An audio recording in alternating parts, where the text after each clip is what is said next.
Riifoormii bara darbe taasifameen kennaa tajaajila fooyyessuun kurmaana lammaffaatti galmeewwan 187 murtii argachuu manni murtii olaanaa magaalaa Adaamaa beekse. Manni murtichaa gama raawwii hojii kurmaana lammaffaa bara 2017 manneen murtii aanaa kutaalee magaalota waliin gaggeesseera. Pirezidaantii mana murtii olaanaa magaalaa Adaamaa obbo Maammoo Tusii akka jedhanitti riifoormii bara darbee gaggeeffameen booda kennaa tajaajila dhaqqabamaa si'ataa fi iftoomina qabu manneen murtii keessatti kennuun fooyya'insi gaariin dhufuu ibsan. Kurmaana lammaffaa kana keessa laalaatiin turre riifoormiin magaalaa Adaamaa keessatti taasifame bardeen gaddaarraa calqabee hojiiwwan gaggaarii hojjetaa jiraachuu kenna kan nutti argisiisuudha. Bara barana haala addaatiin dhimmoonni falmisiisoo, keewwatoonni seeronni falmisiisoo, dhimmoonni daangaa jabaa keessa darban fi dhimmoonni biraa sadarkaa manneen murtii kenna keessatti qorannoon geggeeffamaatiin turee jira.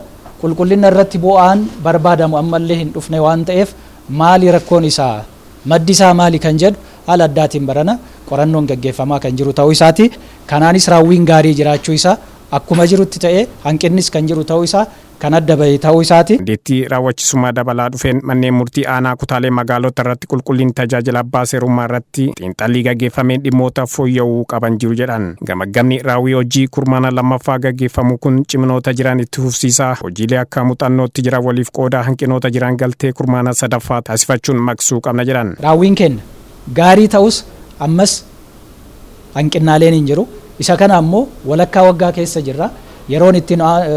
Yeroon hafee jiru ammoo kurmaana lama kana keessatti wantoota jiran ammoo sirreessuu akka dandeenyu, waan karoorfanne kana galmeessuu akka dandeenyu, kenna tajaajila hawaasni nurraa barbaadamu ammoo amantaa uummataa argachuu akka dandeenyu, fooyyee amma jiru kan ammoo itti fufsiisuu akka dandeenyu. Gabaasni raawwii hojii kurmaana lammaffaa dhiyaate keessatti galmeewwan yakkoota garaagaraa murtaa'an iskaan gochuun DMS irratti fe'uu, e-faayilingii, mana murtii aadaa waliin qindoomina uumuu, dhaqqabummaa tajaajila abbaa seerummaa dabaluu fi biroo akka ciminaatti ibsamuun galmeewwan beellamaa fi oliyyannoo qulqullinaa fi ragaa sobaa adda baasuu wal fakkaatanii hojjechuu irratti kan hafu ta'uu ibsan. Abbootii seeraa fi pirezidaantonni manneen murtii aanaa kutaalee magaalota tokkos akka yaada kennanitti dhaqqabummaa abbaa seeraa dabaluu, teekinooloojiitti fayyadamuun dabalaa dhufuu, galmeewwan raawwii iskaan gochuu fi kanneen birootiif fooyyee ta'us hanqinootaa fi rakkoolee jiran kurmaana sadaffaa keessatti fooyyeffachuuf xiyyeeffannaan kan hojjetan ta'uu ibsan. Qulqullina wal qabatee galmeeleen diigamaniif fooyya'an akkasumas qajeelfamaan deebi'an. Kana jechuun galmeelee xumura argatan keessaa galmee meeqatu diigame, galmee meeqatu fooyya'e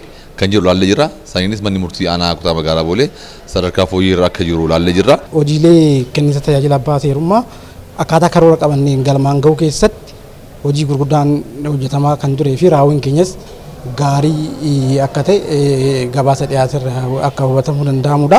Riifoormii manni murtii waliigalaa qabates galmaan ga'uu keessatti manneen murtii gara teekinooloojiitti akka jijjiiramaniif gahee guddaa taphata waan ta'eef iskaanii wantoota akka viidiyoo konferentii VK kana fayyadamaa kan jirruu fi gara fuulduraattis hojii mana murtii waraqaa malees taasisuu irratti hojjechaa kan jirruu fi manni murtii aanaa kutaa magaalaa keenya teekinooloojiitti fayyadamuu irratti tattaaffii gochaa kan jiruu fi kan itti fayyadamaa jiru ta'uu isaati. Itti aanaan pirezidaantii mana murtii olaanaa magaalaa Adaamaa obbo Milkeessaa Baqqalaa akka jedhanitti tajaajila abbaa seerummaa fooyyessuu, meeshaalee teekinooloojiitti fayyadamuu, mana murtii aadaa cimsuu, yuunivarsiitoota garaagaraa waliin hariiroo gaarii qabaachuun waliin hojjechuu, dhaqqabummaa tajaajila abbaa seerummaa dabalaa dhufuu, hojii deeggarsaa fi hordoffii cimeetti fufuu qaba jedhan. Raawwiin hojii kurmaana lammaffaa sadarkaa mana murtii olaanaatti galmeewwan 187 fi sadarkaa manneen murtii aanaalee kutaa magaalota irratti 188 raawwatamuusaa xiinxalaa gaggeessuun dhimmoota akka hanqinaalee irratti kan kurmaana sadaffaatti sirreeffachuun xiyyeeffannaan kennamee hojjetamaa jira jedhan. Hanqinaalee wal qabatee qulqullina wal qabatee ammallee karoora qabanne bira hin geenye,